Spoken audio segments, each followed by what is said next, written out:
रब कहता है कि अगर रात घनी अंधेरी हो, काले बादल हो, एक काला पहाड़ हो जिस पर कोई हरियाली न हो, और उस पर एक काला पत्थर हो और उस पत्थर पर एक काली चींटी चल रही हो, तो अल्लाह कहाँ है?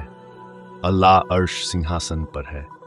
लेकिन अल्लाह सिर्फ ये नहीं कह रहा कि वह चींटी को देख रहा है, बल्कि अल्लाह कह रहा है कि चींटी के नन्हे पैरों से जो रेखा बन रही है, उसे भी तेरा रब अर्श से देख रहा है।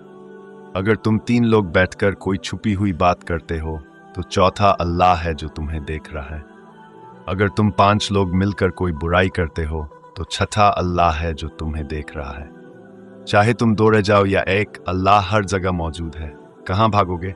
अल्लाह से छुपकर कहाँ जाओगे? अल्लाह को पहचानो, ला इलाहा इल्लल्लाह, कोई माबूद नहीं सिवाय अल्लाह के। हमारी जिंदगी की पहली बुनियाद यही है कि इस पूरी कायनात का मालिक सिर्फ अल्लाह है। ज़मीन और आसमान की बादशाहत अल्लाह के लिए है। इस पूरी कायनात को बनाने वाला और इसे चलाने वाला भी अल्लाह है। सूरज, चांद और सितारों को उनकी रफ्तार और निज़ाम देने वाला भी अल्लाह है। चांद की घटती बढ़ती हालतें भी अल्लाह के हुक्म से हैं। सिर्फ 1 सेकंड में सूरज के अंदर हाइड्रोजन हीलियम में बदलती है, और इस बदलाव से जो धमाका होता है वो 50 करोड़ एटम बम के बराबर एनर्जी पैदा करता है।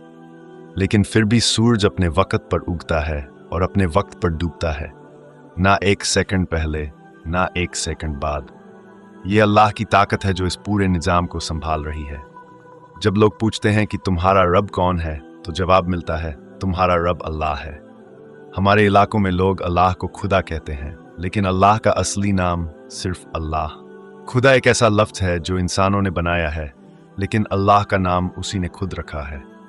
अल्लाह ने अपने नाम को इस तरह बनाया कि उसमें एक भी नुक्ता बिंदी नहीं है, ताकि दुनिया जान ले कि अल्लाह को नुक्तों की भी ज़रूरत नहीं। अपने प्यारे नबी का नाम मोहम्मद रखा, उसमें भी कोई नुक्ता नहीं। अपने नबी का दूसरा नाम अहमद रखा, उसमें भी कोई नुक्ता नहीं। फिर अल्लाह ने जो कलमा बनाया, ला इलाहा इल्लल्लाह मुहम्मदुर रसूलुल्लाह, ये भी 12 अक्षरों पर आधारित है, और नबी का नाम भी 12 अक्षरों पर। जब कोई अल्लाह का नाम पुकारता है तो अर्श तक रोशनी फैल जाती है, और अल्लाह खुश होता है कि उसके बंदे उसे याद कर रहे हैं। अल्लाह कहता है, मैं तुम्हारा पैदा करने वाला, पालने वाला रब हूँ। मैंने ज़मीन और आसमान को 6 दिनों में बनाया। आज तक वैज्ञानिक हैरान हैं कि ये कायनात कैसे बनी, लेकिन हमारा रब सब कुछ जानता है। अल्लाह ने दिन और रात का ऐसा निज़ाम बनाया है कि दिन आता है, रात जाती है, रात आती है, दिन चला जाता है, और ये सिलसिला कभी नहीं रुकता। सूरज, चांद और सितारे सब अल्लाह के हुक्म के ताबे हैं। इतनी बड़ी कायनात को अल्लाह कैसे देखता है? हम यहाँ बैठे हैं तो सिर्फ रोशनी की वजह से एक दूसरे को देख पा रहे हैं, लेकिन पीछे बैठे लोगों की सूरत भी हमें साफ नहीं दिखती। लेकिन अल्लाह की नज़र ऐसी है कि अगर एक काली रात हो, काले बादल हो, एक काला पहाड़ हो, उस पर एक काला पत्थर हो और उस पर एक काली चींटी चल रही हो, तो अल्लाह सिर्फ चींटी को नहीं देखता, बल्कि चींटी के छोटे छोटे कदमों से बनने वाली रेखा भी अर्श से देखता है। तो क्या वो हमें नहीं देख रहा? क्या हमारी हर हरकत से वो बेखबर है? नहीं, अल्लाह सब कुछ देख रहा है। इसलिए हमें अपनी बुनियाद ला इलाहा इल्लल्लाह पर रखनी चाहिए। दुनिया की हर चीज़ की अहमियत तब तक शून्य है जब तक उसके साथ अल्लाह की इबादत का न जुड़ जाए।